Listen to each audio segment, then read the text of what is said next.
Be Rad podcast is brought to you by MoFo, male optimization formula with organs to boost testosterone. Brad's macadamia masterpiece, mind-blowing nut butter blend now available on Amazon. Bala enzyme, electrolyte and triple enzyme recovery drink mix. Paleo Valley, nutrient-rich, ancestral-inspired health products. By Optimizers, performance supplements like magnesium, probiotics, and more. And B-Rad Whey Protein Superfuel, coming soon. Stay tuned for details. And please visit bradkearns.com to check out my personal selection of favorite products for health, fitness, and peak performance with great discounts for listeners. And here we go with the show. If you can go to the desiccated organ capsules, you will up your organ game and have no problem, existing with these meal choices rather than feeling deprived and dreaming and wishing that you could go back to the pizza place and stuff your face.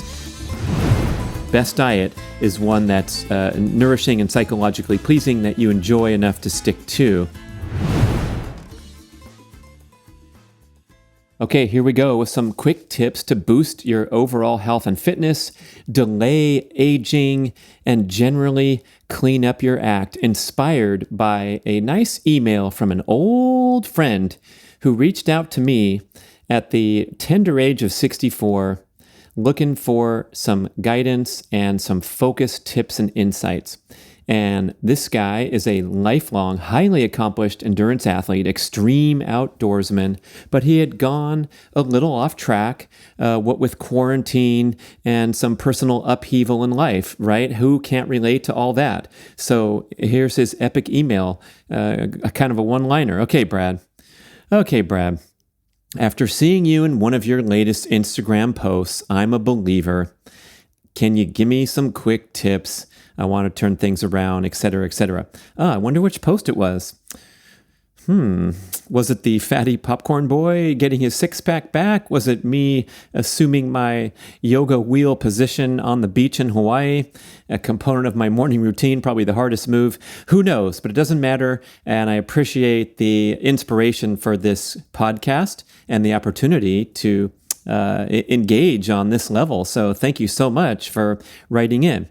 So my friend relates that he has been recently going through some really stressful life circumstances, leading to, drinking a little bit too much and eating way too many snacks like muffins, chips, and so forth. So back to the quote, hey, can you help a 64-year-old geezer with an eating program? But here's my caveat. For me to be able to adhere to this, to see it through, I can only shop 2 to 3 times a week because I live in a rural area. And also, can you share an example of what you eat in a day so I can model that?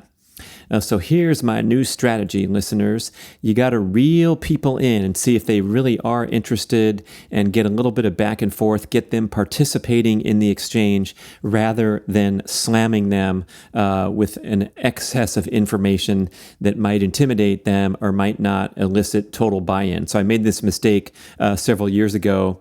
My friend shockingly reported, another lifelong athlete, childhood friend, and he had gone in for one of those routine body scans, like you see the advertisement on the internet or the newspaper, full body scan, $800, check everything. And so he went and did that and discovered that he had some major blockages and had like a 4-way stent operation in his mid-50s coming right off the athletic field. This guy is a hardcore competitor in numerous sports, tennis, soccer, all kinds of stuff, you name it. And so that was a big shocker to all of us.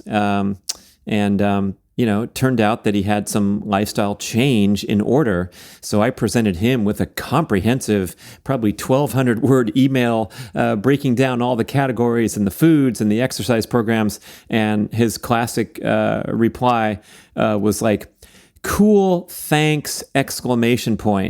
after a very thoughtful and hours-long composition of everything I could throw at him to help him with his life transformation and transition. So I realized, maybe he wasn't open and receptive to a massive information dump at that time, and maybe there would be a potential at some other time. But I need to work with a lively and engaged audience. So since you're listening to this, I'm going to put you in that wonderful category and continue. But again, this is a friend I hadn't heard from in a long time. And so my initial response was really concise. And I said, I've had a lot of success making things simple and focused and doable. I'm really into this animal-based strategy of prioritizing the most nutritious foods. Talking to you now, listener, about my carnivore scores chart. If you haven't downloaded that, please go to bradkearns.com, find the link on the homepage and download the free PDF, print it out, put it on your refrigerator. But that's my main dietary focus, is looking to maximize the nutrient density with your food choices. And that gives you that satiety. It helps you effortlessly maintain ideal body composition because you have such dietary satisfaction, and you're crowding out your potential for eating the indulgent foods, the hyperpalatable foods that get in the way of a lot of peak performance goals.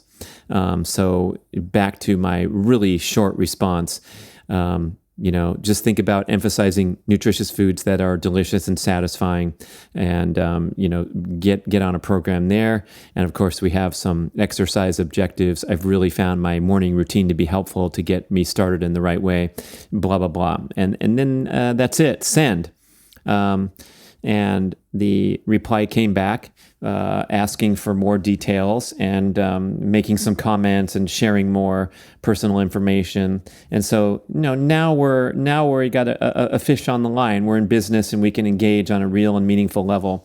And I'm mentioning these details because, again, I've made the mistake of being an overly enthusiastic health promoter, blabbing on at whatever it is, a social gathering, and maybe the person's just being polite and they're not really interested. So I'm trying to hold my cards close to the pocket. In the old days, I used to talk to people on airplanes, and now I'm mostly sleeping whenever I get that chance on an airplane. But it's that great example of when you're sitting there in a seat for 1 hour to 5 hours with a stranger, and you can kind of get a feel for whether they want to hear your life story or not, and all that kind of thing, right? So now we're into the mix. I told him about the carnivore scores chart, and I also mentioned how, that opening line of being simple and focused and doable, that I've kind of narrowed my food choices in recent times just to pursue that goal. And so I'm not looking for this incredible dietary indulgence and variety every single day. My favorite meals are steak and eggs. I have my morning smoothie, which I'll describe in further detail as time goes on, especially when my protein product comes to market. But I'm pretty much a pattern guy, and I feel like that does contribute to success, especially today when the majority of people, even health enthusiasts, are walking around admitting that they're carrying a little too much excess body fat, and that's because of our incredible opportunity for nonstop indulgence and variety and snacking and easy access. So if you can put any sort of restrictions and guidelines into place, such as on the Fatty Popcorn Boy Saga podcast, I talked about just making really an arbitrary or a random rule that I wasn't going to consume any calories before 12 noon. And a lot of people do that. The 16-8 eating pattern is very popular, the time-restricted eating where you're fasting every day for 16 hours and then your calories are consumed within an 8-hour window, for example, 12 noon to 8 p.m. So I stuck that in there. I don't adhere to it now, but at the time when I needed to drop 10 pounds of excess body fat, that was a very helpful strategy just to keep me from complete indulgence and lack of restriction. And then experimenting with, for example, keto when I did that years ago.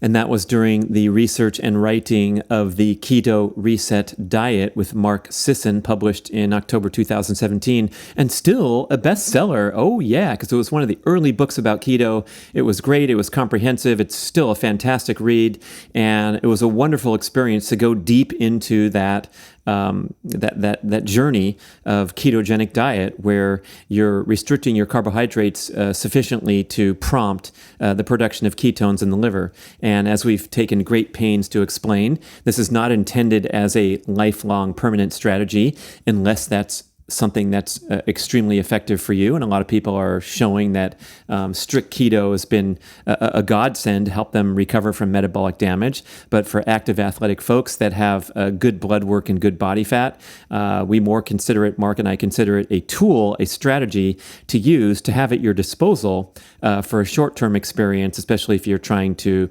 enhance your fat metabolism, maybe drop a few pounds of excess body fat. But when you're doing something like that, you're automatically setting yourself up for success because of the restrictive nature of the diet. That is also true for someone who's dropping everything and deciding to go vegan. They're probably going to feel fantastic for a certain period of time because their diet is cleaned up, and hopefully they're choosing the nutritious foods of the plant community rather than a grain-based, snack-based, processed foods-based vegan experience. But any departure from the complete unrestricted, indulgent nature of the standard Western eating patterns with all those hyper-palatable processed foods is going to be a huge success. And then when we get further down the road, we want to optimize for our personal factors and distinctive needs, and that's where I'm going to be a strong advocate for things like the diet that emphasizes the most nutrient-dense foods. You could call it an animal-based diet, like Dr. Paul Saladino discusses. I half joke that when I lost my 10 pounds of fat and got back to my triathlon racing weight from decades ago over the past year, that I was following the C&C diet, which stands for carnivore-ish and chocolate, because I love dark chocolate. I've become quite a connoisseur. I eat the finest brands in the world, searching the globe for the finest bean to bar artisan chocolate, and I will enjoy squares of those whenever I want, which might be even in the morning hours instead of fasting in a regimented manner until 12 noon. So they might replace a meal if I'm busy and running around or not inclined to prepare a second or third meal of the day. But just having kind of that focused nature of my eating pattern, I think will be successful for just about everybody, especially if you're emphasizing nutritious foods that you really enjoy and can adhere to. Remember my podcast guest, Dr. Herman Ponser, proclaiming that pretty much, this is quote, pretty much any diet is a gimmick, and him going back to his life's work in caloric expenditure among primates, not just humans, but other animals, and how our daily calorie expenditure is largely constrained by Homo sapiens' genetic particulars. So the amount of exercise we do, an assortment of adjustments and compensations occur such that we burn around the same number of calories every day, whether we exercise or not. You can go listen to those two fascinating interviews I did with him, including the second show where I played devil's advocate and said, hey man, come on, what about the Tour de France guys? We know they're burning a massive amount of calories every day. They're all lean and mean. And he explained all the adjustment factors and considerations that validate the idea that exercise calories burned don't meaningfully contribute to your fat reduction goals in the way that we think so. Okay, so he said the best diet is one that's nourishing and psychologically pleasing, that you enjoy enough to stick to. And that's pretty much the essence of it, that provides the right number of calories to help you maintain optimal body composition. So back to my tongue-in-cheek C&C diet. Hey, maybe there's something to it. Maybe I'll write my next book and title it that, because it has been extremely effective for me and continues to be so. Okay, so with further interest, I am continuing with my suggestions to my friend and asserting that you kind of have to force your way into healthy eating patterns. You cannot do it with an epic amount of willpower and monk-like focus because it's too difficult to override those profound physiological and psychological reactions to eating processed, rewarding, and indulgent foods. The dopamine receptors in your brain that light up when you consume sugar and processed carbohydrates will go looking for those chips and direct you right toward the chip aisle, even when you've sworn and written on sticky notes that you want to stay away from this stuff. So you have to put rules and restrictions into place and then default and land in a pattern of healthy eating, for example, because you don't allow those things in your home. So what I suggest is if you orchestrate these really healthy, nutritious meals and enjoy your meal times tremendously, then you're going to have that expectation that the chips and the muffins and the extra drinking calories will magically fade into the background because you are so satisfied and enjoy your nutritious diet so much. So the first objective, of course, is to not have that stuff in your house, establish some rules and guidelines and restrictions for shopping, and then perhaps, especially for an active person, have a nice big breakfast with 6 eggs and a full avocado and some steak, some ground beef. I like to make everything and wrap it up in corn tortillas, fried corn tortillas, so they're just slightly crispy. And starting your day, taking the initiative. I'm giving that suggestion especially to active people, where a really nutritious breakfast can set the tone for a nice energy stable day and an avoidance of the snack foods and the indulgent foods that might leak their way into the picture, especially if you are trying too hard to prolong your fasting periods and use willpower and use the intense focus. Dr. Ron Sinha on a recent show talked about this, where a lot of his patients, his highly motivated type A Silicon Valley folks, will overdo fasting to the extent that they get undernourished. And people going for the popular strategy of one meal a day will, sure enough, make it all the way to the early dinner, but then they'll go and eat indiscriminately because they're self-congratulating for lasting so long without eating. But it doesn't really kind of defeats the purpose if you're waiting to that one meal a day and then you're going out and, going out and getting a bunch of fried chicken wings and pizza and what have you. So I say the same for dinner, having these rich, delicious, nutrient-dense, delicious dinners. I also mentioned that I treat myself to dark chocolate. It's the very best quality chocolate that I can find, usually in the 80 to 90% range, and enjoy the heck out of every single square. So to summarize my approach, this is going back to the written email and helping you get focused on all the comments I've made so far. Setting yourself up for success with great shopping choices, great meal choices. And then he asked me for my typical daily eating in detail. And so here it goes. Tons of dark chocolate. If you want to lose weight, you have to eat less food. Remember, that's his goal starting out of the gate, is to drop some excess body fat. So if you have a square of dark chocolate or 2 or 4 in the morning, instead of sitting down to a meal, hey, that strategy has worked for me. I've also been making this wonderful superfuel high protein morning smoothie where I throw in frozen raw liver chunks. I throw in raw eggs. I throw in an assortment of powders, some very high quality whey protein isolate. I dump everything in there. I dump all my organ supplements in there. So, you're talking about 20 pills going in there, much easier to adhere to the program and swallow all those rather than trying to remember to open up all the bottles every single day. And this smoothie, besides being a sort of a medicine for the athlete, right? I'm getting all these different powders and specialized supplements that I need. It also happens to fill me up pretty much all day, and I feel great until it comes to be around dinner time. And I've only started this over the past year. I'm super excited about it. I think it's a real winning ticket, not only for the overpowering goal of trying to drop excess body fat, but also to recover optimally for workouts and also to nourish yourself successfully.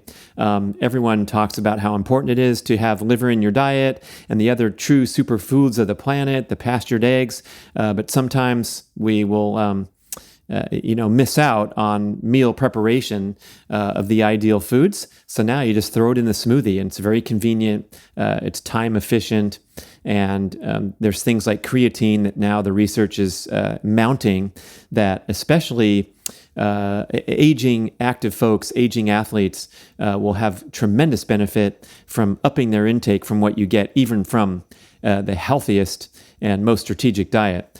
So creatine, we've long been told to take 5 grams a day. Ben Greenfield just mentioned research that now it's okay or recommended to take up to 10 grams a day of creatine. And yes, you're going to get creatine from animal foods, especially steak, but not to that extent unless you're having, 3 steaks every day and that kind of thing. Same goes for some of the other specialized supplements. I'm such a big fan of Ancestral Supplements and my MoFo formulation, which is designed for male hormone testosterone optimization, but it's a compilation of testicles, prostate, heart, liver, and bone marrow. And these are things that are not typically on the menu. And so if you can go to the desiccated organ capsules, you will up your organ game without having to go to the unfamiliar section of the butcher shop and be buying these things and cooking up your kidney, heart, bone marrow, and all the things that they offer in a bottle. So if you go to my website, bradkearns.com, and click on the MoFo link, you'll learn all about the male optimization formula with organs.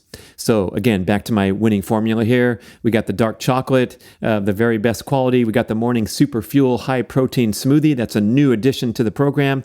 And then I'm a big fan of ButcherBox. There's a discount special offer you can see on my recommended products page on the website. But oh my gosh, they have the highest quality animal foods from heritage breed pork, pasture raised fowl, and grass fed, all kinds of steak and beef. And I customize my box. It arrives on my doorstep every month, frozen, good quality, very affordable compared to going over to the market and getting sticker shock when you're trying to buy a grass-fed steak. And it also keeps me focused because I have this commitment of the box arriving every month. But again, you can tweak your account anytime you want to speed up an order or delay it a week or two. And these guys are so popular for this reason. I think you're going to love it. So check out ButcherBox. Check out my special offer if you get something free added to your box forever for the life of your account. And I think my freebie is ground beef. So I get this wonderful grass-fed ground beef every time my order comes because I took advantage of an early promo. And so my meals will be centered on working through that ButcherBox shipment every month. I also eat a ton of eggs. You can't eat too many eggs. Oh my gosh, if you're still in that mindset that eggs are a concern for your cholesterol and for your heart disease risk, this information is now 30, 40 years backdated, flawed, and never accurate in the first place. And I encourage you to expand your consciousness and realize that eggs are the original life force essential food of the planet. Humans have been eating them for 2.5 million years, and all kinds of research has validated the quick takeaway concept that the cholesterol content of your diet has no correlation to your blood cholesterol levels. And so this idea that egg whites are still on the menu, I remember a recent restaurant where they called it the triathlete omelet made with egg whites. In other words, associating triathlon and egg whites and removing the yolks, associating those two things with health, when in fact, in many cases, triathloning is not associated with health, and egg whites are certainly not correlated with health in the manner that egg yolks are. And in fact, with my smoothie, I will oftentimes break just the yolks in there. So I'll have like 5 egg yolks or maybe a couple full eggs and just load up on the yolks because that's where the true nutrient density comes from. The egg whites are pure protein. It's a pretty high quality source of protein, but it's nothing like the yolk with the choline and the vitamins A, C, E, K. Oh my gosh, just the centerpiece of nutrient density, vastly superior to anything in the plant kingdom, it should be pointed out. Okay, so my meals are emphasizing the animal-based strategy as found in ButcherBox. If I'm dining out, I'm mostly trying to find stuff that I can't replicate at home. So I'm not inclined to go order a steak at a restaurant because I can do a much better job cooking a bigger steak at home, less expensive, not using the refined industrial seed oils, which are often used for restaurant meals. So even that wonderful expensive steak at the high-end restaurant, generally speaking, are using these oils in the kitchen. And it's really a disaster. It's a huge concern. And maybe in 5, 10, or 20 years, everything will correct and everyone will be woke as far as the stuff to avoid in diet, but it takes a long time for culture and society to change. My son was recently working in a very, very high-end restaurant to the tune of $100 steaks. Okay, so we're talking big time. And yeah, present even in that kitchen was an inexpensive, cheap jug of likely highly oxidized and aged blend of vegetable oil. Sometimes they will mention olive oil at a restaurant, and you'll find out that it's a olive oil blend. Just like Paul Newman's salad dressing that I consumed for many years. Remember, it's called olive oil and red wine vinegar. It's a great tasting salad dressing, and it took me a while to examine the label. I assumed it was an olive oil dressing, and you read that label, that tragic misrepresentation of marketing, and shame on Paul Newman for putting his face on something like that. But the ingredients are olive oil and then vegetable oil blend of canola and or cottonseed. And I'm like, holy crap, they can't even specify the oil because it's like whatever's available and cheap at the warehouse dock that month to go ship and make some more shitty salad dressing that is directly associated with heart disease, cancer, and loss of hundreds of thousands of lives every year due to the presence of these highly toxic, high refined industrial seed oils still remaining in the human diet. My friend Dr. Kate Shanahan, one of the world's leading anti-oil crusaders, and you can hear a great podcast content on that on my channel and also on YouTube, where I have a short interview of about 15 minutes with Kate and Luke Shanahan detailing how the restaurants are still using this crap on their $100 steaks. And of course, the fast food and the processed food is laden with these refined industrial seed oils. But you got to be careful when you're dining out. And so I'm going out and looking for things like sushi that's hard to replicate at home, some Thai food, and trying to be very diligent with my food choices. Interestingly, since my exposure to the carnivore movement back in 2019, I've pretty much eliminated vegetables, especially the vegetables that have high levels of plant toxicity, including the highly regarded leafy greens and those kind of categories, tomatoes, onions, and other vegetables that were previously a centerpiece of my diet. So basically, since May of 2019, that's almost 3 years ago now, I have not eaten a salad. And nor have I opened up a big bag of greens and stir-fried them, which I used to do routinely pretty much every night as a meal centerpiece.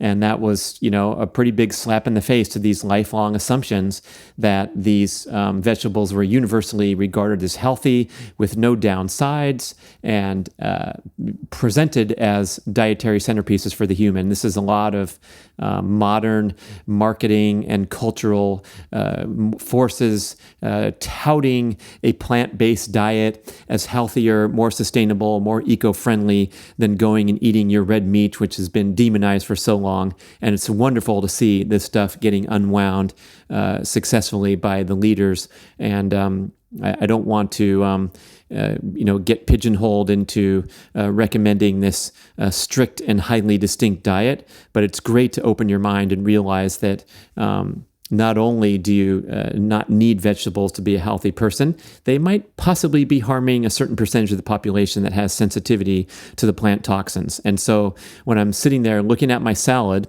in the aftermath of listening to Saladino and Ben Greenfield get deep into it in May of 2019, I realized, it does. It feels good to crunch on some crunchy raw vegetables, but I also had a fair amount of gas, bloating, and digestive discomfort in association with eating, especially raw vegetables, but also the cooked vegetables from those categories of high plant toxicity. So I've transitioned over into the least offensive plant foods that still have great nutrient density, and these would be things like the starchy vegetables, the underground, grown in the ground vegetables, such as sweet potatoes, squash. I even consume popcorn as one of my indulgences, especially if I'm in the aftermath of hard workouts where my caloric intake naturally increases, including my carbohydrate intake. So I've reined that in a bit, especially if I'm trying to lose body fat as described in the popcorn show.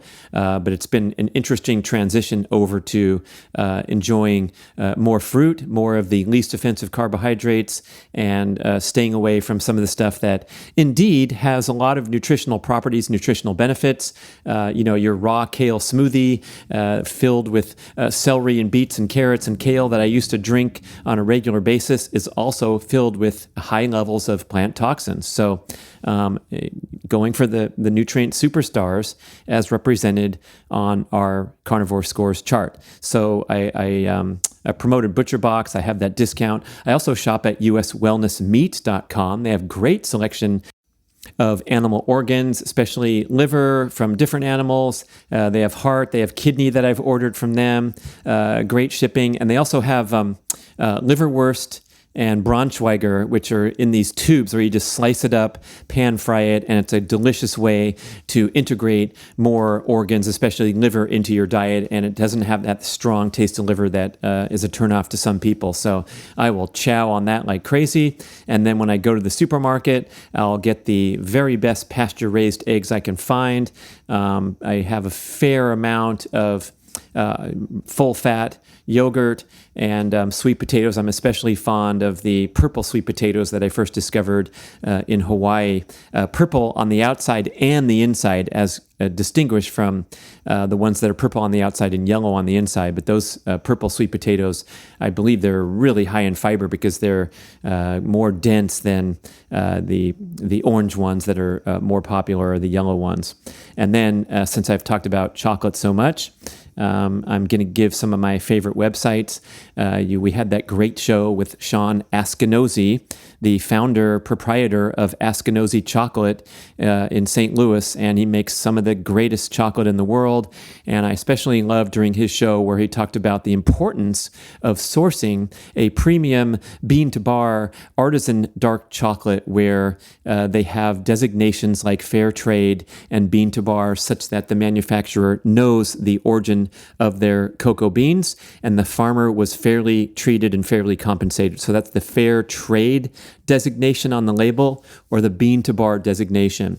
And he talked about that price point. We're so familiar with going to the store. Even a health food store like Whole Foods Market will have an assortment of dark chocolate selections, some of them with very eco-earthy, evolved labeling and names. And this stuff comes from the chocolate machine, the mainstream machine, which is in many cases sourcing the beans from countries in Africa with poorly regulated working conditions. And Sean went so far as to say, if you're buying a chocolate bar, a 3-ounce chocolate bar for $3 or $4, you can be assured that you are supporting child slave labor in Africa. Holy crap. If that's not going to set you straight, what is? And interestingly, that dynamic also probably holds for a variety of other food categories like wine and so forth. But when I'm looking for my dark chocolate, I am absolutely looking to pay a premium price to make sure that farmer was fairly compensated. So you can learn more information at askanosy.com. Some of my other favorites are cocorunners.com, and that is a distributorship located in the United Kingdom, and they have probably 50 different types of artisan bean-to-bar dark chocolate at 80% or higher, sourced from around the world. So I'm picking and choosing and trying new stuff all the time. My favorite from them is Pump Street. That's an 85% dark chocolate bar with the beans sourced from Ecuador and made on Pump Street in some city in the United Kingdom. Used to be a bread factory. They took it over, started making chocolate. Oh my gosh, it's absolutely fabulous. I found it at a retail location only once, and that's at the wonderful Erewhon store in Los Angeles, California. So hey, if you're in LA, make a pilgrimage to Erewhon. They got great stuff, including the best selection of artisan bean-to-bar dark chocolate I've ever seen at a store. And just to slam Whole Foods a little bit, their entire selection of chocolate at numerous stores that I visited do not adhere to these ideals. And so you're looking at much less expensive bars, and you're looking at the ingredient list, and you're seeing commodity ingredients like chocolate liqueur, dark chocolate as the lead ingredient, rather than the necessity of seeing cacao beans as the lead ingredient, which implies that the manufacturer of that bar roasted the beans. They found the origin. The beans were shipped in a gunny sack to their factory, and they did the roasting and the conching and the processing themselves, knowing where the beans came from. And in contrast, what the chocolate machine is doing, the big manufacturing and distributing, they are taking all the beans, harvesting with much less quality control and discrimination. And so they're getting all these beans, even the rotten ones, and roasting the heck out of them, burning them essentially to kill the unpleasant taste of perhaps a rotten bean, and then dumping a bunch of sugar, especially when we're talking about chocolate bars below the 70-80% cacao content. You're throwing a bunch of sugar in there, so you can't taste much of what possibly is an inferior quality cacao bean. So as we continue with my plug for the very best dark chocolate, visit cocorunners.com. Try a few. They have a sort function where you can put in 80 to 100% cacao level, and then look at your choices. askanosy.com. You must try his 88% dark, and also the peppermint bar, dark peppermint, absolutely delicious. And then there's a bunch with flavorings like the orange and the peanut butter, so you'll have fun there. I also love Lily Bell Farms in Central Point, Oregon, near Medford. So that's a great website, and their 80% Dark Star bar is one of the best I've ever had. I had a great visit to Hawaii in recent months, 2 different islands, 2 different trips, and discovered Puna chocolate on the Big Island. So the beans are grown right there on the Big Island of Hawaii, and they have a fantastic 90% bar. And then I discovered a very small farm with these gentlemen and gentlewomen farmers, retired couple from Utah, and they started this wonderful farm on the island of Kauai called Houlau Chocolate, Houlau. And they're not open for business due to the quarantine. They used to have tours. And so I found this lady, tracked her down, and we met at roadside for an actual drug deal where we exchanged cash for chocolate. It was super fun.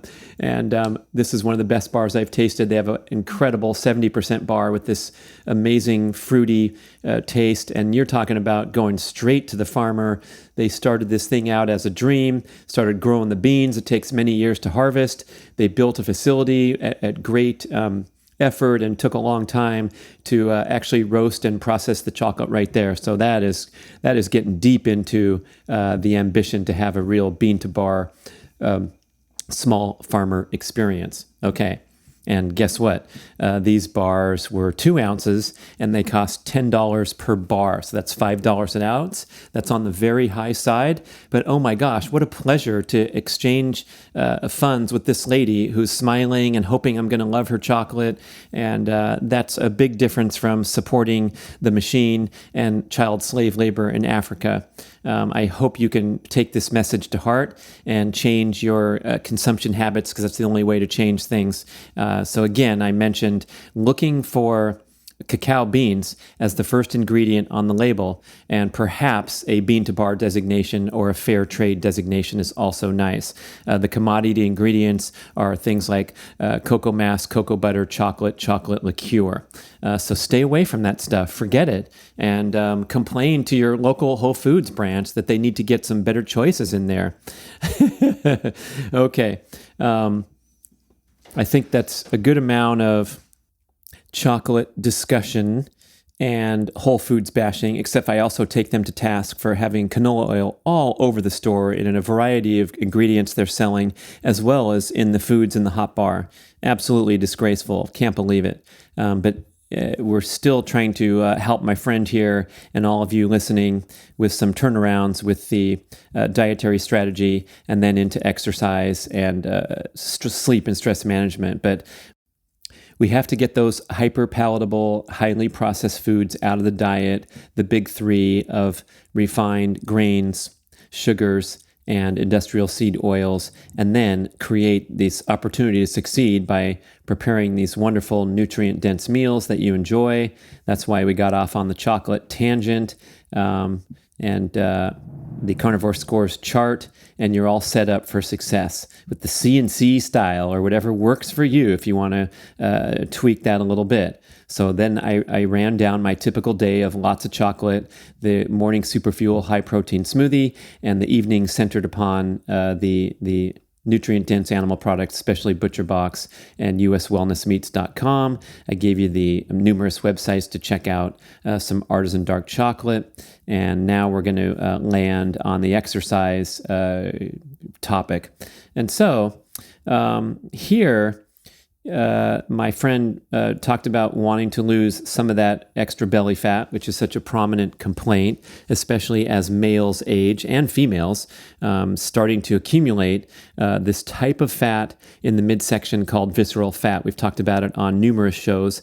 It has a bunch of adverse health consequences, and so it really is the quintessential battle against the aging process. Is you want to keep this visceral fat off your body. You want to prevent the accumulation of visceral belly fat as you age.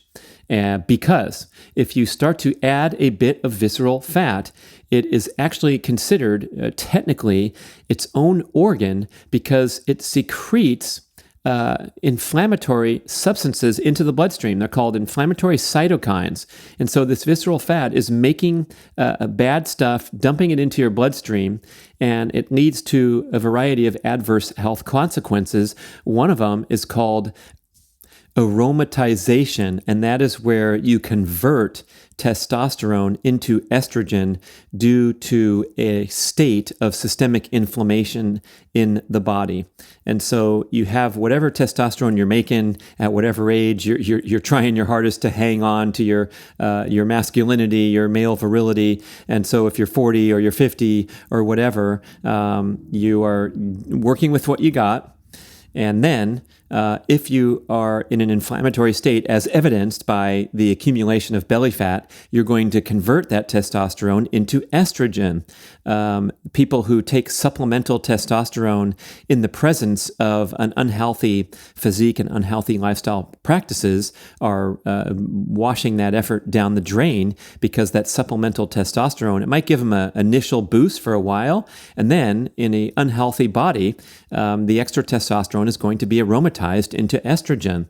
That's where you get the accumulation of breast tissue in the man. There's all kinds of funny nickname for that: man cans, bitch tits, all those kind of things, and none of it's any good, and it's an indication of an excess of estrogen, perhaps driven by trying to take supplemental testosterone. Okay, so how do we keep the belly fat off? Of course, you have a well-formulated exercise program, and especially getting rid of the toxic foods from your diet. And so, to summarize the importance of this here, if you can stay lean and strong and keep that muscle mass and eliminate that visceral fat, That means you are going to be able to see your abdominals, preserve your testosterone, prevent the accumulation of a spare tire. And if you let things go a little bit, spare tire leads to inflammation, leads to aromatization, leads to accelerated aging, and the accumulation of a further spare tire. Okay, so that's a bad deal. So my friend mentioned in his email that he wants to see his abs again, not for not the compelling purpose of his life, but the introduction of what we call extrinsic goals. That would be looking good, to show off your six pack and become a sensation on social media accordingly. That's fine. Mark Sisson has long touted the fitness goal of LGN. That stands for looking good naked. And the psychologists confirm that these extrinsic goals can be very powerful, beneficial, but the combining of intrinsic and extrinsic goals is where you get the most value and the most long-lasting success with all manner of goals, including, let's say, financial goals or what have you in other realms. And so the intrinsic goal is you're doing things because you love it. You're answering to a higher purpose. You're part of a bigger, you're part of a community when you're on a team or what have you. And you want to find an elegant way to combine those. So my friend wants to see his abs again, but also to realize that if you can reveal your abs, all kinds of great things are going on in your body, and you're preserving your testosterone and you're delaying the aging process. So both of those can go hand in hand. Let's see, I have a personal reference point in this area because I really, really want to look good as I'm going over the high jump bar. Get it? They go hand in hand. So if I have the extrinsic goal of looking good and showing a six-pack and low body fat and being lean and mean, it's driven by this intense, deep purpose and satisfaction and passion that I have for excelling in the event of high jump, which I reminded you from my coach, Victor, when we first met, and he asked me if I was going to reduce my body fat 2 minutes after meeting me. I'm like, I guess so, coach, because it is so important when you're getting up and off the ground. So that's my driving reason to keep my body fat low, is because I can fly over the bar much better. Okay, so try to design that winning formula yourself, set up some nice extrinsic goals, but develop a really clear purpose and a passion for the process, regardless of the end results, de-emphasizing the end results and letting them happen as a natural consequence of a compelling purpose to be athletic, to be fit, to be healthy, to reveal your abs again so that you can age appropriately rather than in an accelerated manner.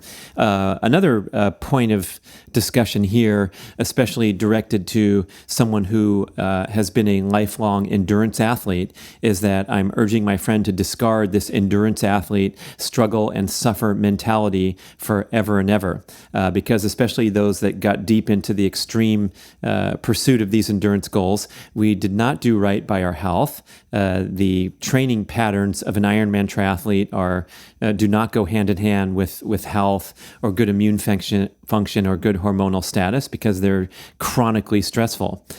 So what we want to do when we're performing these appropriate workouts, especially the high intensity workouts, is to change the mindset and focus on quality and precision execution and excellent technique and explosiveness and power, rather than struggling and suffering through a workout with declining performance, declining technique, and ending up depleted and exhausted. So the proper way to inject high intensity exercise into your training schedule is during short workouts that are relatively short in duration and explosive and energizing instead of exhausting.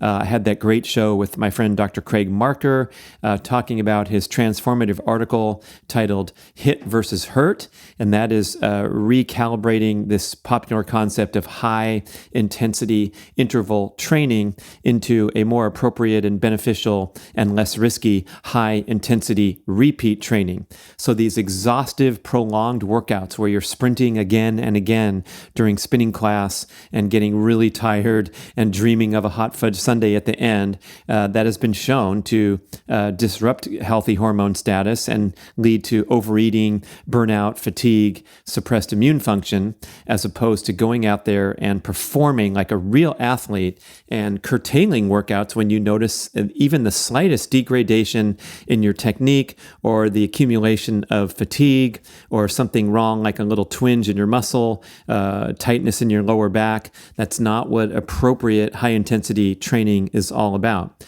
So it goes back to the primal blueprint fitness approach that we've been talking about since back in 2008, where we honor the patterns of our hunter-gatherer ancestors and engage in frequent, everyday, low-level, low-intensity movement, regular resistance exercise, Mark Sisson calls it lift heavy things, and finally, the occasional brief all-out sprint session to trigger those maximum awesome hormonal benefits of the appropriate stimulation of the fight or flight response with a true all-out effort that then delivers an awesome hormonal response and fitness adaptation. So if you get competent at sprinting, you by definition or by default get competent and superior at all lower levels of exercise intensity. So we're talking about walking around, moving around a lot, doing an appropriately paced aerobic workout where you're keeping your heart rate in that zone of 180 minus your age in beats per minute or below. And then with the strength training, we want to get in there and hoist heavy weight. That might be doing body weight exercises. That might be actually pumping iron. It might be working with machines, which are safer. And it might be doing the very popular now resistance band exercises, such as the X3 bar that I talk about, or the stretch cords, less expensive, simpler version of just pulling on resistance tubing and gaining an appropriate muscle stimulation there to promote strength. And that is, something that's simple for everyone to do because it's not time consuming. The sprinting is not time consuming, and the strength training can be performed even in a pattern of micro workouts that interrupt these periods of inactivity, which are so unhealthy during the day. And you can mix these in and have a tremendous cumulative effect on your fitness by just getting into a habit of dropping for a set of 20 deep squats during the workday. That probably takes 1 minute, and it's a great workout, especially when you add it up. And we talk a year later that you're that type of person that will pull the stretch cords when you walk by that door, or lift a kettlebell and do a few swings, and all the examples that I've used on my shows about micro workouts. So I'm writing to inform my friend that what's really worked for me is this morning exercise routine that I talk so much about, because I'm covering my bases every single day and turning it into a wonderful habit that frames my behavior for the rest of the day and elevates the fitness platform from which I launch all formal workouts. I'm a huge fan of micro workouts because it helps you fly under the radar and avoid those risks of overdoing it, as I described, with this exhaustion, fatigue, burnout, degradation of technique that happen during these prolonged workouts. So you get those micro workouts going, and you can get strong and fit and explosive without the risks or the time-consuming nature and the complexity of doing a formal strength training session. And then getting out there and getting competent at sprinting is one of the most compelling lifestyle goals that you can have to be fit and active and age gracefully, is to do some brief, explosive, all-out sprints once in a while. Obviously, weight-bearing sprints are the best because they help build bone density and they send a powerful genetic signal to reduce excess body fat, because the penalty for carrying excess body fat along on a high-impact weight-bearing activity is tremendous. Now, if you don't have the competency, or you need to ramp up to be able to one day run sprints on flat ground, you can do low or no impact sprinting, such as on the exercise bicycle or other cardio equipment, or working up to perhaps running sprints up hills, which is much less impact than going on flat ground, and then steady progressing to that wonderful goal of being able to get a basic level of competency, going fast for just 5 seconds, 10 seconds, nothing terribly strenuous, but moving at an explosive rate. Okay.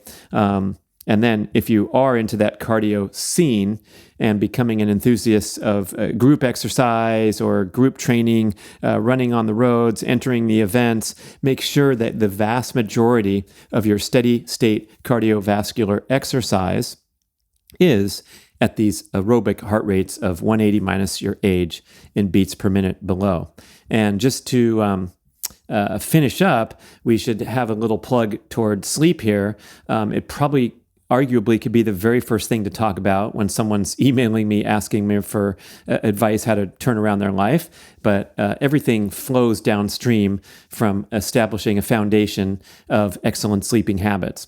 And so, oh my gosh, I mean, the widespread effects of sleep on your appetite, your satiety hormones, the ability to repair cellular damage after workouts, control inflammation, all this stuff. And if you don't get sufficient sleep, you're going to become or turn into a tired, hungry, overeating, high cortisol, high stress production, fat storing organism. It's as simple as that. So the idea of like toughing it out and glorifying, which is I've often seen, especially when you see the pairing of setting an alarm to go do a workout in the morning, that really doesn't make good sense from a body composition standpoint, a stress management standpoint, or a recovery standpoint.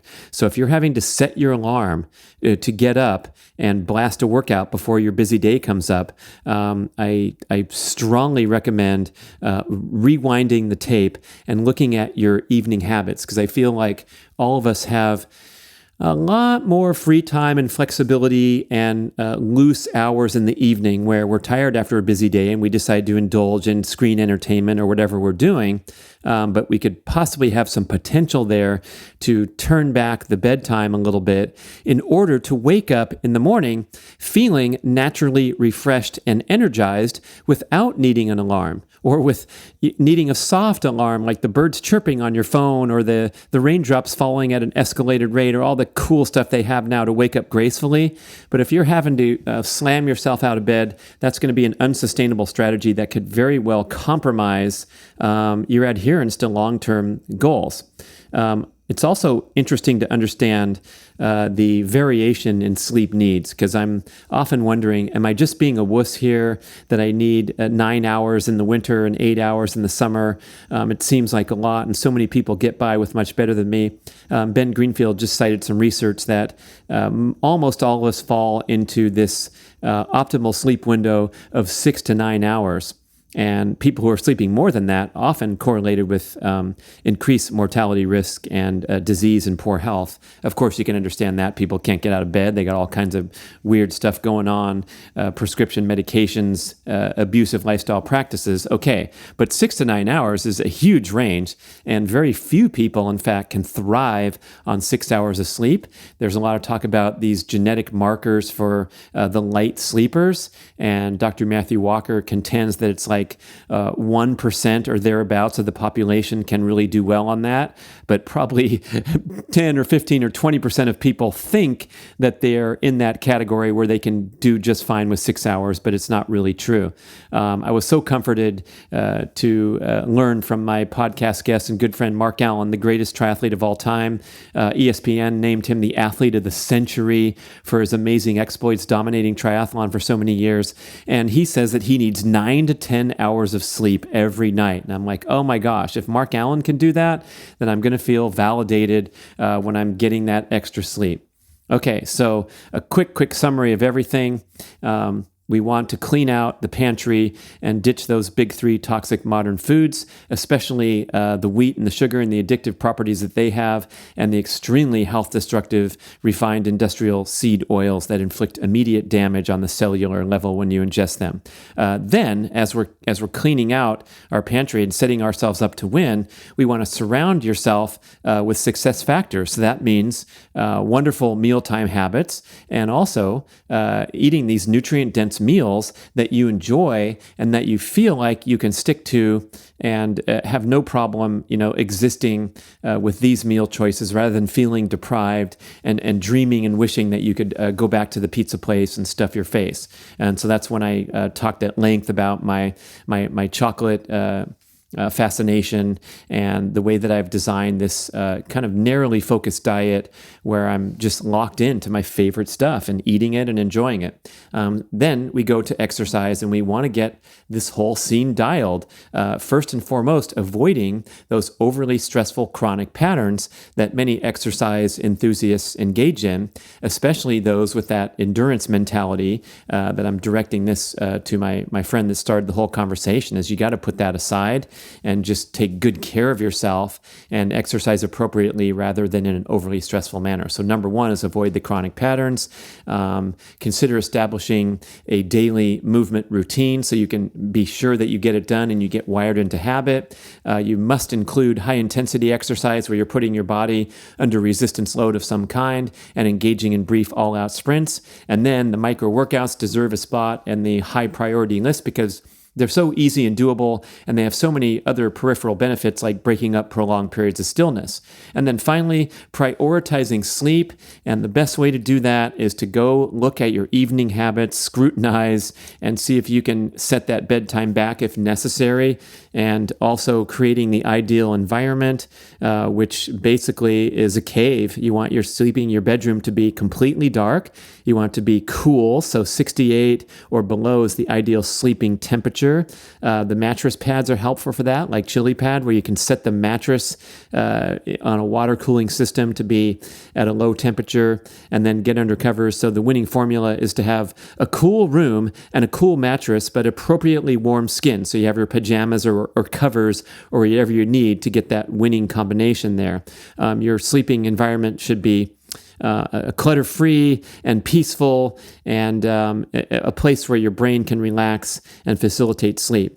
And you want to minimize artificial light and digital stimulation after dark, as I've talked about so many times.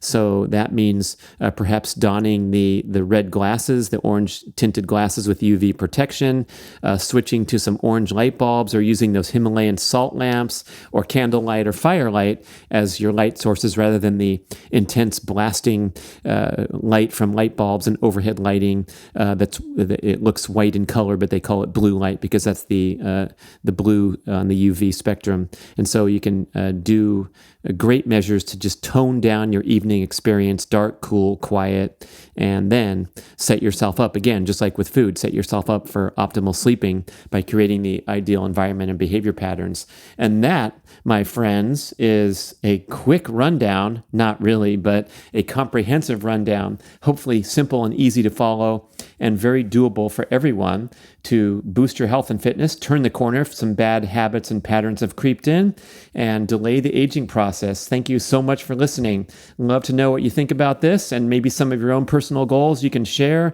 We'll cover those in a Q&A and a comment episode. We always love to hear from you on all manners. Podcast@bradventures.com, and we so much appreciate you spreading the word, sending clips to your friends through your podcast player app. And if you haven't left a review already on iTunes or Apple Podcasts, or wherever you listen to podcasts, if you could do that, that would be a huge favor. I know it's time consuming. It doesn't have to be a long review, but whatever you're feeling, post it up there. And boy, when those reviews post, it really helps with the algorithms and the attention the show gets. And guess what? If you put a review up and then email a copy of it, I don't know, screenshot, or we trust you, just write your review, paste it into the email. We will enter you in a contest to win a free jar of Brad's Macadamia Masterpiece. Not just one, I'll give away like 10 over the next couple months. If we can get 10 or 12 or 20 or 50 reviews up there. Hey, if there's only 10 and I'm giving away 10, that's pretty good odds for going and leaving a review. Yeah, it's that important. So thanks for considering the exercise, and that would be a big help. Thanks for listening too. Take care. Thank you for listening to the show. I love sharing the experience with you and greatly appreciate your support. Please email podcast@bradventures.com with feedback, suggestions, and questions for the Q&A shows.